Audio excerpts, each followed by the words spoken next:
আগামীকাল 29 জুন 2026-এর জন্য মার্কেট বিশ্লেষণ। প্রথমে দেখব ডিএসসিএক্স আজ 66 পয়েন্ট প্লাস 1371 কোটি টার্নওভার, এর মধ্যে ছিল 98 কোটি ব্লক মার্কেট ট্রানজ্যাকশন।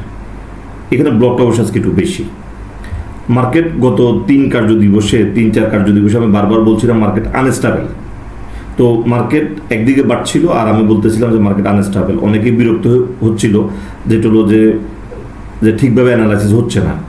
কিন্তু কেন মার্কেট আনস্টেবল ছিল সেটা আজকে মার্কেট বুঝিয়ে দিয়েছে যে মার্কেট আসলে আনস্টেবল ছিল, কারণ হলো যে মার্কেট তার সেক্টর চেঞ্জ করছে। মার্কেটে বায়ার ছিল কিন্তু তা থেকে বেশি সেলার ক্রিয়েট হচ্ছিল, যার কারণে মার্কেট আনস্টেবল ছিল। টেক্সটাইল, পাওয়ার, ইঞ্জিনিয়ারিং সেক্টর, হ্যাঁ, এ ধরনের প্রত্যেকটা জুন ক্লোজিংয়ের প্রত্যেকটা সেক্টর, এছাড়া ইন্স্যুরেন্স, প্রত্যেকটা জায়গাতে আনস্টেবল ছিল। আজকে মার্কেটে যেটা তার স্টেবল যেটা পজিশন ক্রিয়েট করেছে সেটা ব্যাংক। তার ভলিউম নিয়ে ব্যাংকের মুভমেন্ট হয়েছে ব্যাংক, এবং এই কারণে গত 3-4 কার্য দিবসে মার্কেট আনস্টেবল ছিল, যেটা মার্কেট আসলে সেক্টর চেঞ্জ করবে। এই কারণে মার্কেট একদিকে বাড়ছিল কিন্তু প্রফিট পাওয়া যাচ্ছিল না, কারণ যা বায়ার ক্রিয়েট হচ্ছিল তা থেকে বেশি সেলার ক্রিয়েট হচ্ছিল, যার কারণে আনস্টেবল এবং মার্কেটের প্রফিট ছিল না। কিন্তু মার্কেট কন্টিনিউয়াস যে প্লাস হচ্ছিল, যে অনেকেই বিরক্ত হয়েছে, যেটা হলো যে আমি একদিকে বলছিলাম যে মার্কেট এখান থেকে একটু প্রফিট টেকিং কারেকশন আসতে পারে, কিন্তু মার্কেট একদিকে বাড়ছিল, অন্যদিকে আনস্টেবল ছিল, প্রফিট ছিল না মার্কেটে। এটার কারণ হলো যে মার্কেট তার সেক্টর চেঞ্জ করবে, ব্যাংকে মার্কেটে আসতেছে। ব্যাংক এখান থেকে একটা স্মুথ র্যালি দিবে এবং আগামী কার্য দিবস থেকে হিউজ তার মুভমেন্ট আসবে ব্যাংক। তো এখন আমরা যদি দেখি যে কিছু কিছু ব্যাংক দেখবো আমরা, যেগুলোর পজিশন, যেমন ব্র্যাক ব্যাংক স্ক্রিনে দেওয়া আছে 48 লাখ ভলিউম, চার্টের পজিশন একেবারে নিচে, এখান থেকে লস হওয়ার কোনো ওয়ে নেই ব্র্যাক। যদি দেখি সিটি ব্যাংক 90 লাখ ভলিউম, এখানে যারা সিটি ব্যাংকের যে পজিশন, এখান থেকে লস হওয়ার কোনো সম্ভাবনা নাই, কোনো ব্র্যাকেও নেই, সিটিতেও নেই। এরপরে যদি দেখি ইবিএল, চার্টের যদি পজিশন থেকে একেবারে নিচে, ভলিউম 43 লাখ, এখান থেকে ইবিএলে যে লস হওয়ার কোনো জায়গা নেই, ব্র্যাক, সিটি, ইবিএল। এরপরে যদি দেখি প্রাইম ব্যাংক, চার্ট একেবারেই নিচে, এখানে যেটা হলো যে প্রাইম ব্যাংকটা একটু স্লো ব্যাংক ট্রেডের ক্ষেত্রে, কিন্তু পজিশন চমৎকার 21,90,000 প্রাইম। তাহলে BRAC, city, EBL, prime bank. এখন যদি দেখি ঢাকা ব্যাংক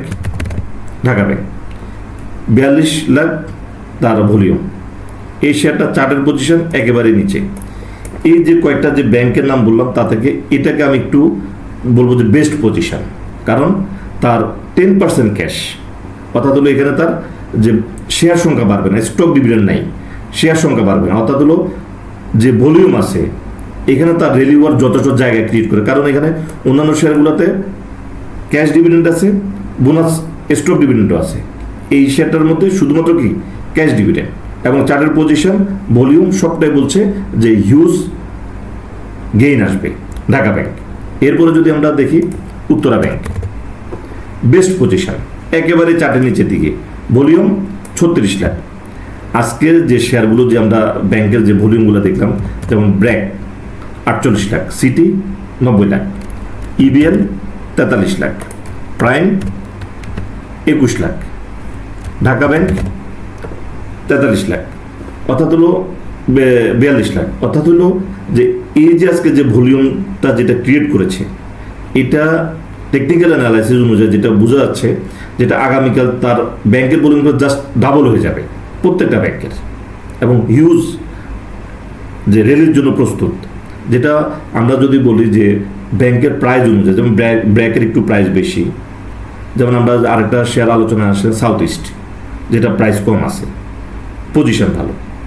তো সেক্ষেত্রে কম প্রাইসের দিকে আমরা চয়েস করতে হয় তাহলে ঢাকা এবং সাউথ ইস্ট, আর যদি একটু স্ট্রং ব্যাংকের দিকে BRAC, city, EBL, prime bank এগুলা চুজ করা যায়, তবে ব্র্যাক এবং সাউথ ইস্ট কোয়ান্টিটি বেশি কেনা যাবে, প্রাইস একদম নিচে, ক্যাশ ডিভিডেন্ড, যার কারণে এখানে বোনাস অ্যাড হচ্ছে না, অর্থাৎ এটা হলো অপরচুনিটি।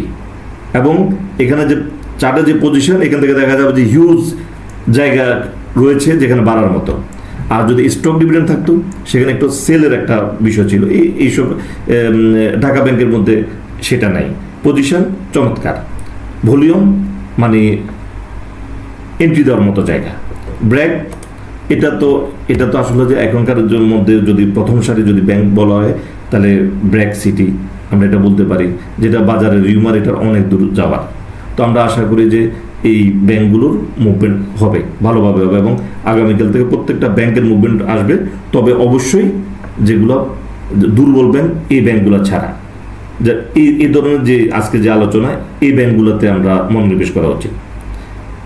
এছাড়া আমাদের যে হোয়াটসঅ্যাপ গ্রুপ আছে, এই হোয়াটসঅ্যাপ গ্রুপে আপনারা জয়েন করবেন।